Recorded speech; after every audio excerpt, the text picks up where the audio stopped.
Morning, guys. Mark Ferrasci, Tech Dog Training, and Joker, puss out. Good boy, good boy, puss out. Good, that's our boy. Good boy.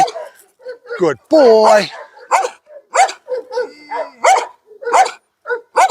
Good. Asi. Kushe. Nabu. Dabu. You're weak on that. I'd lose points on that one. Joker, kushe. Good boy, but all I care about is you're not weak in this. Joker, puss out. Good boy, puss out. Good, that's our boy, Joker.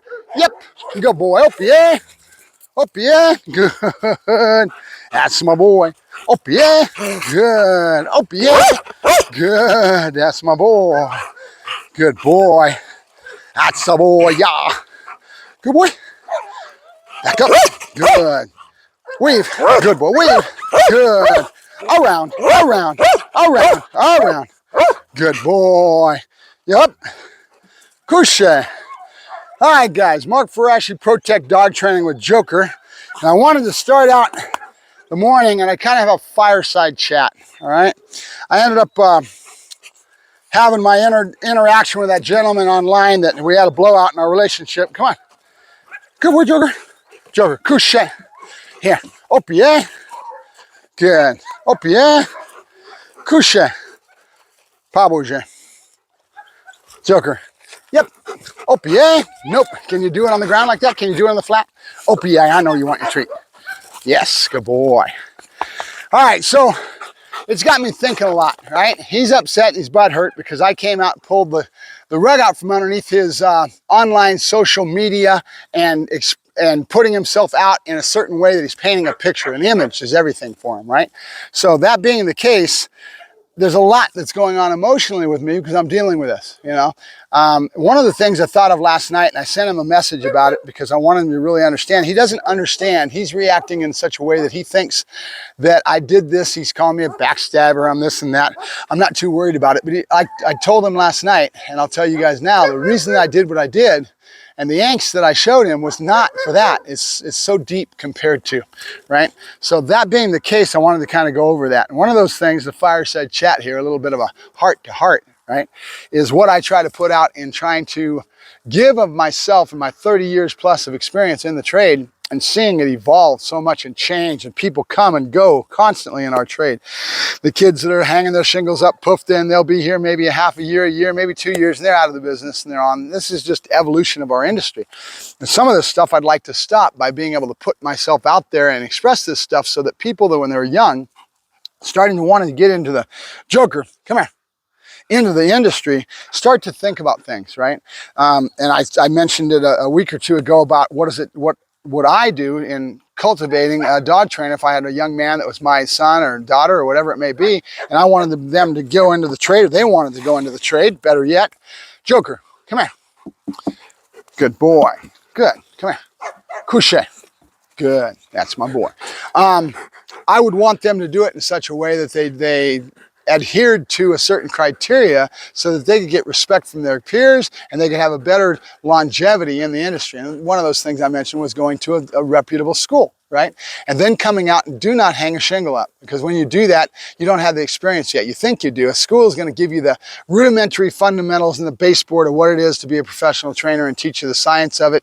And you'll have enough under your belt at that point that you can go into the industry. You could, but I advise you don't. Okay, I would rather have you go out and go work for somebody that's respected, that's already out there, that's doing it, that has a viable business, so you can get an idea and a feel for the day-to-day ins and outs of running a business, right?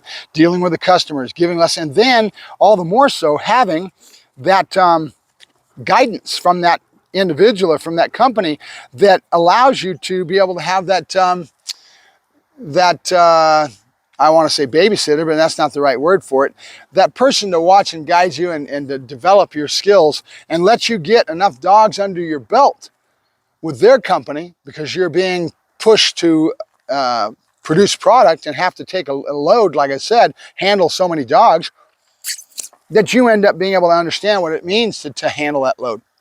But there's a lot of different little things that are part of being a professional trainer.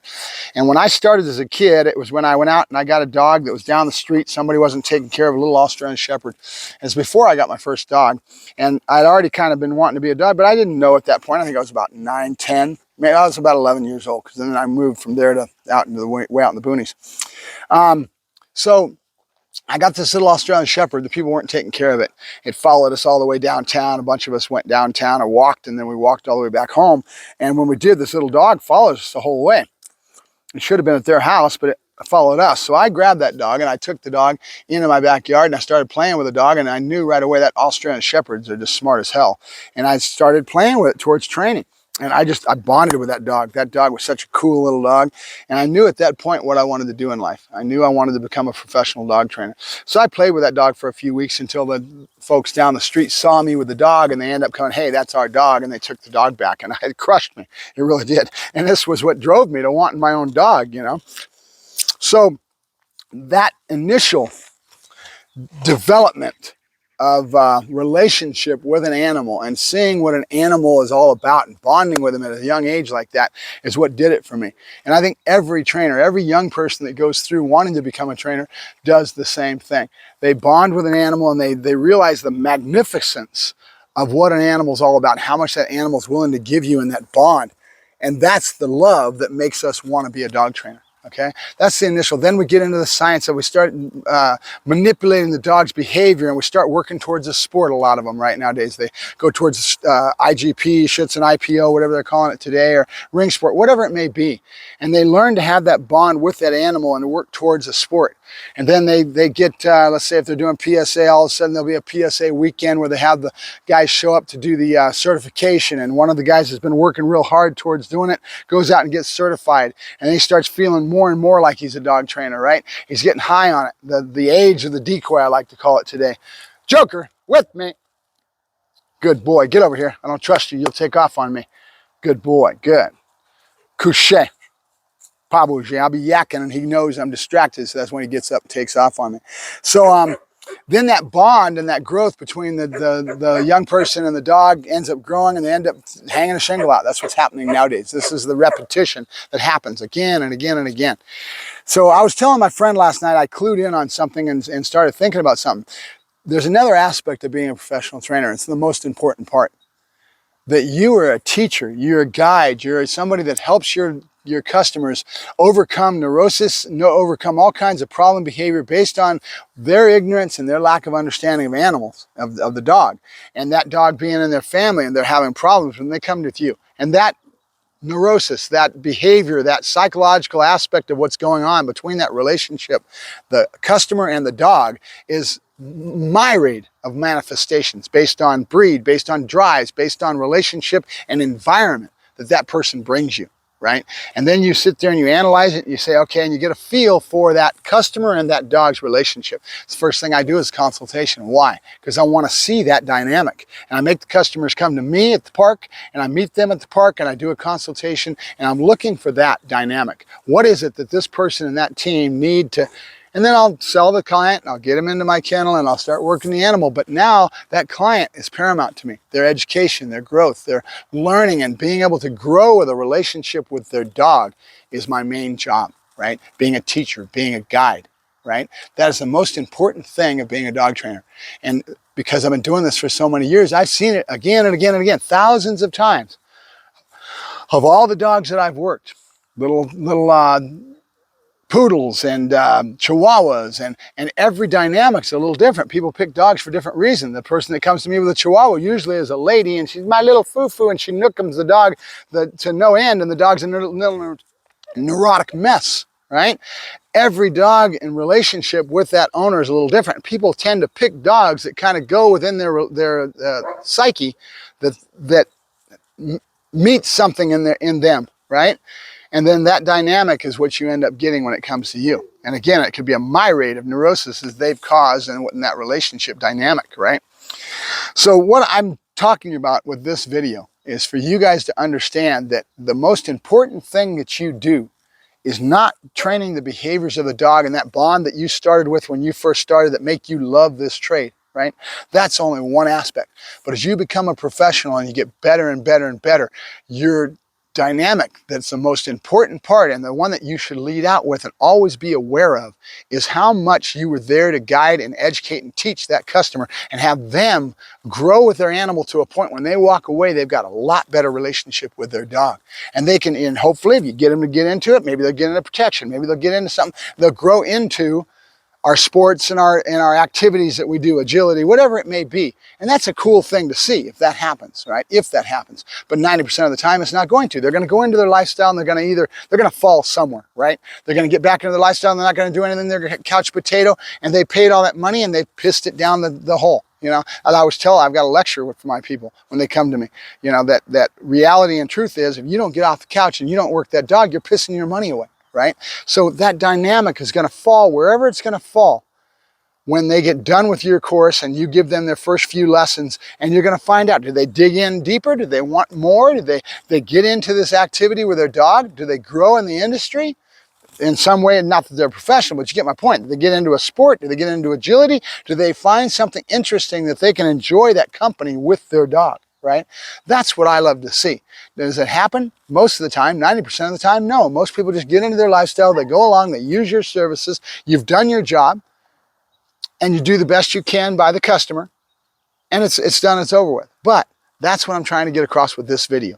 Think about it. The most important dynamic that you have as a professional is how you educate, you teach, and you get that customer to love that relationship that they have with their dog.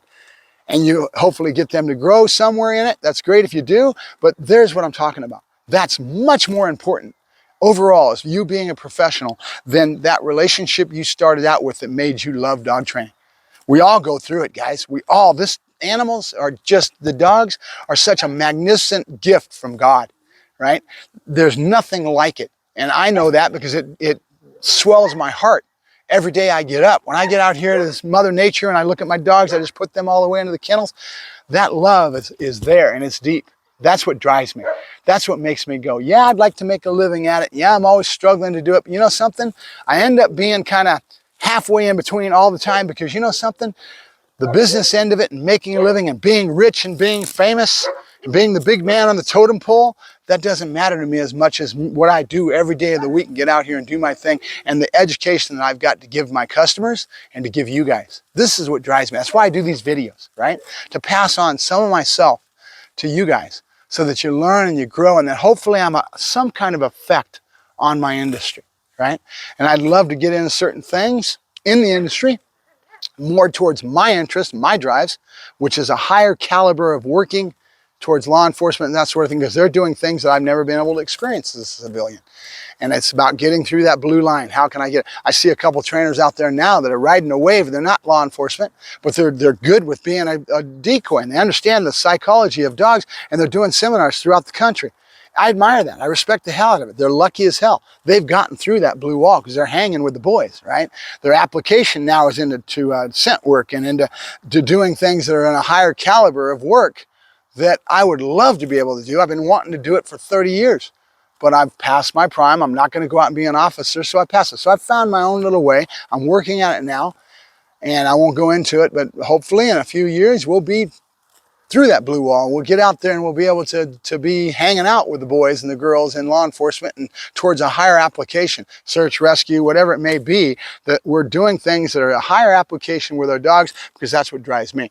You know, just like me playing with Dutch Shepherds. I was telling this guy he's got a Dutch Shepherd he's really proud of, and he's painting a picture that the Dutch Shepherd is great with family, this and that. And I told him he's the problem. Because reality and truth is 90% of the people, the public in general, do not need a dog of this caliber, okay? What I breed, what I put out, the KNPV lineage that I get into is too much for the normal person, right? It takes a lot of dedication in that dog. You're outmatched for most people. I do a big screening process with people that come at me, and I really go pound them pretty heavy and make sure that they're the type of person that's going to do well.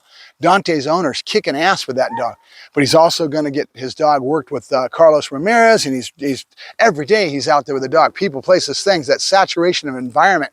His wife just got a couple titles with a good citizenship title and AKC, little things that you do with your puppies and your growth towards making sure that your dog's a nice, stable animal, right?